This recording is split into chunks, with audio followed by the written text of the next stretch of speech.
Welcome on in, everybody. Tobin here with you. Thanks for checking out the channel. Miami Heat lose 112-108 to the Minnesota Timberwolves tonight at the Kaseya Center. Fun game, frustrating game. I wanted this one. I wanted the Miami Heat to get this one. It was, an exciting night, obviously. You get Bam Adebayo, you get Tyler Herro back. You feel as whole as you have been for the entire season. Jimmy coming off an exciting weekend with a game winner. The only guy you didn't have was Kyle Lowry tonight. Going to be excited to see how do you mix the rotation all together. And obviously you have a Timberwolves team that is playing lights out right now. They're number one in the Western Conference, number one defense in the Western Conference, and probably too early for a measuring stick before Christmas, but it's probably as close as you're going to get for the Miami Heat. The only thing that probably could have made it a little bit more pure is if, you had a few more games under your belt of everybody back together. But this was a really good game. Good back and forth for the Miami Heat. The frustrating thing, though, continues to be these fourth quarter collapses, and I don't know. That's one of those things where, you could change the names, but that has been a thing now for the entire season. And it's been frustrating. It's been frustrating to watch these things go by because Miami had a tremendous first half and, was playing really, really well. They had a 12-point lead going into halftime and, they got their coach heated up. And it did feel, though, very much like I did not feel like the Heat were getting the best version of the Wolves. It did feel very much like they had them a little bit sleepwalking. It felt like the Wolves were, I don't know if they're partying out in South Beach. Obviously, Ant-Man's got his own drama going on right now. But it was a sloppier performance, I thought, from the Wolves. I didn't think the Heat were getting their best punch, but the Miami Heat were taking advantage, and they were having a hell of a time in this first half. I mean, you want to talk about Tyler Herro coming back with absolute authority, 17 points in the first half. I mean, the dude had these sick floaters that he was throwing over Rudy Gobert. I mean, just teardrop. I don't know if Tyler Herro. I mean, I know Tyler Herro is great at the floater, but I don't know if he got extra practice with it because, he had the ankle. Maybe that's all he was doing for probably a week straight. He had some real beauties that he dropped over Rudy Gobert. And the Miami Heat, they just looked like they were getting the best of them. They looked like they were getting the best of the Timberwolves. And as their head coach would say afterwards, he kind of got into their ass at halftime because he thought Miami was playing more physical, was playing with more desperation, was really trying to make it. And it did feel like that. I felt like the first 6 minutes of that game, I felt like the playoff intensity was really there from a standpoint. I think a little bit of it had to do with the return of Tyler and the return of Bam. Tyler even had a really nice stop at one point on Jaden McDaniels forcing a turnover. So he was really locked in early, and it was just a matter of keeping it together, and that he just weren't able to do it. The second half was a bit of the second half. They only scored 42 points, but they third quarter was a pretty big defensive struggle both ways, back and forth. That was just the tone of the game. It was in the fourth quarter where things really got out of hand for Miami. And you kind of point to a couple of things. First of all, we got to say one thing. Anthony Edwards, he punched Jaime Jaquez Jr. right in the junk, okay? And made an insane fadeaway, made it a six-point game. So props to him, but a nice lead going into the third quarter. But he punched him right in the junk. No one seems to be talking about it. Poor Jaime Jaquez. Did I make Leroy laugh by texting him? He got punched right in the Jaime Jaquez Jr. Yes, I did. But that was just to make my friend giggle. I really genuinely did feel bad for Jaime Jaquez, who at one point when he had 2 blocks, I had given him the name Jaime Bloquez Jr., which that's a point. The bigger point, though, is going into this fourth quarter, Jaime, who I believe was riding I don't remember what the exact number was. I think it was 13 in a row. He was 2 away from tying D Wade. And D Wade had commented on the interview going right into the fourth quarter. Was he kind of putting some jinx ether into the atmosphere? I don't know. I don't think D-Wade would do that. But then all of a sudden, Jaime Jaquez with his swollen grapefruits did not score the rest of the night. So, or maybe he got like one more bucket, I think. Either way, he wasn't able to get back in there. But this has been the frustrating thing with the Heat, okay? These fourth quarter collapses are wild. I don't know what to do with them. And it's a specific part of the fourth quarter where it's happening. It's in the Jimmy Butler break. So for Heat fans who know this, and I'm sure you do, Jimmy Butler basically, his rotation is plays all the first quarter, plays all the third quarter, comes halfway in between the second quarter, probably second quarter. Ideally, he comes back with like 5 minutes left. Fourth quarter usually comes in about 7 to 6 minutes left in the regular season. And this has been a problem for Miami. They usually get a lot of momentum riding into that fourth quarter, usually from some run that Jimmy Butler goes on. It's usually when he starts putting his head down, getting to the free throw line.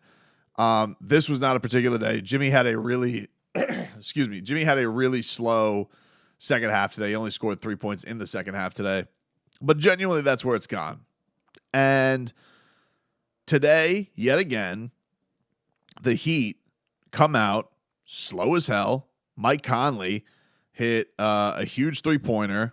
He gave the Wolves their first-time lead. And the Heat at that point, it was the first time they had a lead since 4-2. They go down 87-84. Spo calls a timeout. 8 minutes left or so in the game, right? And they have 1 point to this point, and it was a Bam free throws. They've made no baskets, no field goals at this point. So I'm watching the timeout, and I'm looking, I'm like, man, doesn't look like anybody's new in front of Spo. Looks like they're sticking with the same 5 guys. And at this point, it was Jaime Jaquez Jr., Duncan Robinson, Haywood Highsmith, Jay Rich, Bam Adebayo.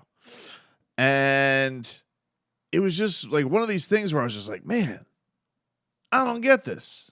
I don't understand why they're not. There was no bringing in Tyler Herro. There was no bringing Jimmy Butler a little bit early. I don't know. And I know Tyler, it's his first game back. He mentioned after the game that his wind wasn't quite there. So I don't know if that was bring him in early, then bring him back, take him back out, or bring Jimmy in a little bit early. But man, you just get on a run like that. And I do think that in a matchup like this, I just want some kind of change to happen there. And he didn't do anything. Same thing when another 2 minutes before Tyler Herro went in for Haywood Highsmith. The Heat would get one more lead before the Wolves basically took it home. And that was on a Josh Richardson 3. Jay Rich hit some big shots for the Miami Heat. He had a couple of huge threes in this fourth quarter.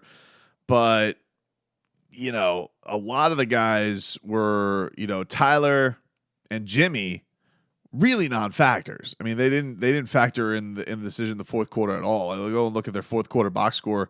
Tyler Herro, 1 of 3, 4 points. Jimmy Butler, 0 of 1, which was on a really weird three-pointer. And he scored no points in the fourth quarter.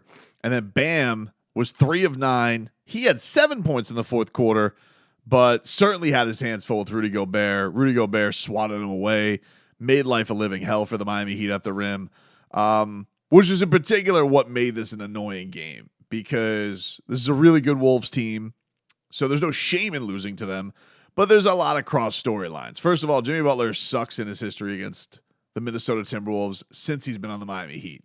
I don't know what his record was when he was on the Sixers, but Jimmy Butler's only won one time against the Minnesota Timberwolves in the 5 games that he's played them.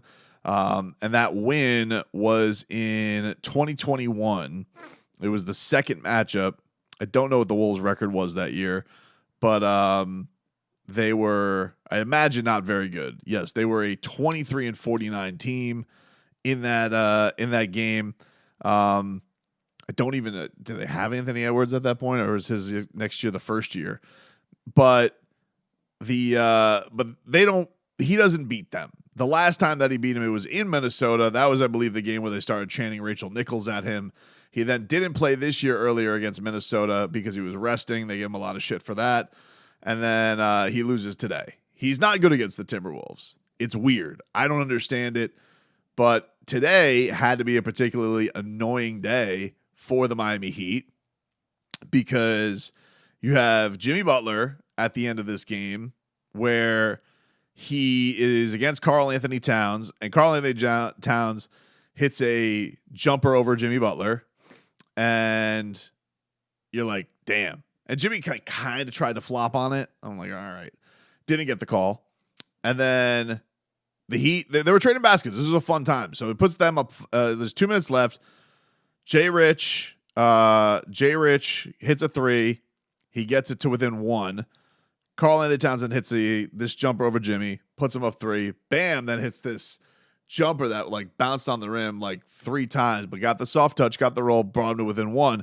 And then Wolves miss a shot. I think it was off Anthony Edwards 3. I don't really remember. But Karl Anthony Towns gets the offensive rebound over Jimmy, and then like kind of throws up this quirky lob to Rudy Gobert for the dunk. And then that puts them up 3 again. And then Tyler comes back. He hits a jumper, brings to Miami back to within 1. And then Anthony Edwards versus Josh Richardson. Anthony Edwards he was a superstar in this game. He's amazing. One of the best players in the league. And he hits this beautiful jumper off the glass against Jay Rich, puts them up 3. That was it. That was basically all she wrote for the Miami Heat. And I just think it's probably particularly annoying. Obviously, we know the history between Cat and Jimmy Butler. So Cat gets the best of him on the bucket. He gets the best of him on the rebound. Bam, certainly first game back, but it has to be annoying for him because we know he craves the Defensive Player of the Year award. He has for a while. Rudy Gobert's won that award, I think, 3 times. Probably the favorite to win it this year.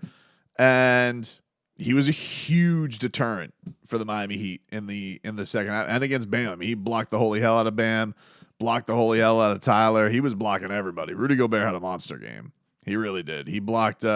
He had a block on Bam that led to an Anthony Edwards dunk on the other side. It was tough to swallow, man. That's a good Wolves team. Again, I don't think there's a shame in losing it, but and then Anthony Edwards, I think Tyler Herro has big aspirations of himself, and he's going to be the guy who is the next star and whatever. And he's maybe will be. I don't know. I know people are going to freak out about the whole Tyler Herro's back in the Heat loss, and he was the leading scorer. Another story for another day. Let's just talk about this matchup in particular. But his aspirations being as high as they are against Anthony Edwards, and Anthony Edwards is feeding this Heat team bucket after bucket after bucket. He's really good. And I was doing the thing too where I was like, because Spo and Anthony Edwards World Cup. I'm like, all right, let's see. This is the one harpoon that I'll show. I know it's not going to happen for a few years, and based on how the Wolves are going, maybe a lot of years because they look really good. But if it were to happen, I'm always curious. Like, let's see who's dapping up who after the game. This dude doesn't dap up anybody. Anthony Edwards, he's just talking shit the entire time back to the tunnel. He's only dapping up his teammates. He's an assassin, dude. I mean, he's an absolute killer on the basketball court. So yeah, tough loss for the Miami Heat. It was great to have Bam and Tyler back. They certainly had some good moments for them, and way better to have them back. And there's going to be some rotation things to figure out. But in this game in particular, just felt like it got very clunky there in the fourth quarter yet again. This has been a theme all year. They don't really seem to have an answer for those non-Jimmy Butler fourth quarter minutes. Even though I admit this is not the best Jimmy Butler game. He was kind of a non-factor in the second half, especially offensively. No punch from him. But, this was the one thing I'll say with the Heat is they, first of all, had a much better showing against Minnesota this time around. Yes, with a more full deck this time. They certainly don't feel like they're outclassed by Minnesota. But I do agree with Spoelstra. He said after the game, we got to win in those margins. There were some really sloppy turnovers at times for them. And you could have led in a different direction. But, man, I mean, it basically is a point game with, seconds left in the game. So really, really fun back and forth between them. Just wasn't enough for your Heat tonight.